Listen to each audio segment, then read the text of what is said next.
सुनील भट्ट है आज तक इंडिया टुडे ग्रुप से।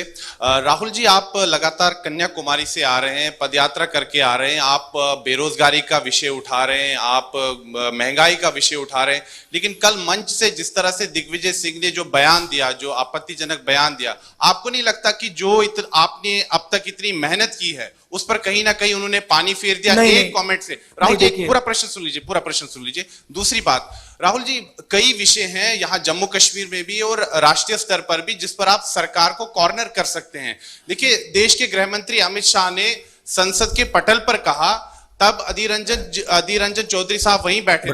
Brother, are you a political advisor or you a journalist? Sir, listen to my question. It's not a question. Sir, I'm coming. You're giving a speech. No, listen to my question, sir. Sir, I'm saying that Union Home Minister Amit Shah said on the floor of the House that it was the Modi government which provided jobs to the Kashmiri Pandit youth. And he said, he asked Adhir Ranjan Chaudhary, he challenged him that आपने कितने दिए हैं मुझे जरा बताइए. But the fact is that it was Manmohan Singh's government which gave these jobs. लेकिन आपकी party के पास तथ्य नहीं, आप काउंटर क्यों नहीं कर पाते हैं सरकार को?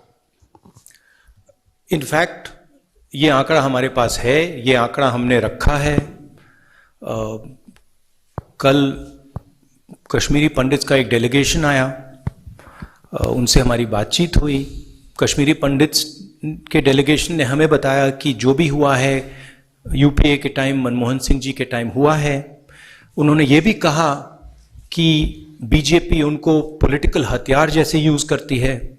उन्होंने ये भी कहा कि बीजेपी जो उनको फोर्सिबली वापस वैली में भेज रही है, मरने के लिए भेज रही है, वो गलत है। वो सब उन्होंने बोला और वो सब जम्मू कश्मीर के लोगों को मालूम है, ठीक है।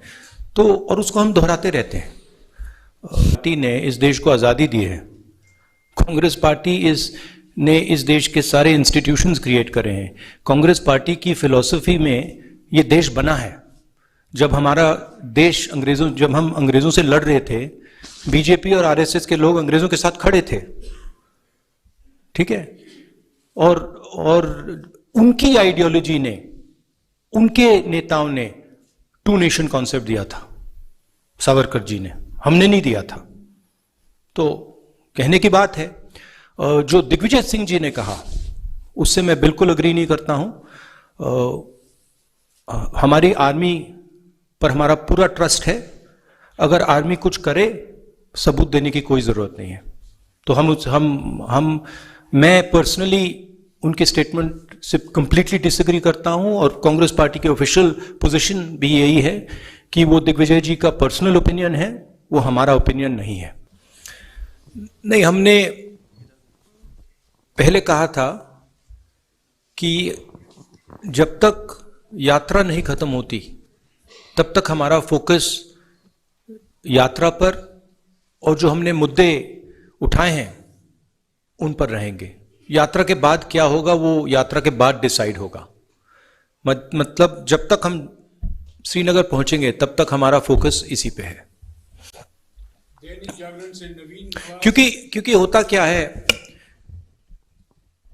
कि अगर कुछ काम करने निकले हैं और उस काम के खत्म होने से पहले हम दूसरे काम के बारे में सोचना शुरू कर देते हैं, बोलना शुरू कर देते हैं, तो फोकस लूज हो जाती है।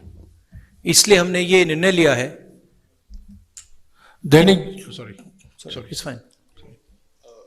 राहुल जी, आर्टिकल 370 का जो रिस्टोरेशन का एक इशू है, यहाँ पे कुछ आवाजें उठती हैं, तो क्या कांग्रेस उसका सपोर्ट करती है रिस्टोरेशन का, या आपके एजेंडे से बाहर आर्टिकल? नहीं, Congress position on article 370 is very clear. हमारी वर्किंग कमेटी का रेजोल्यूशन है, उसको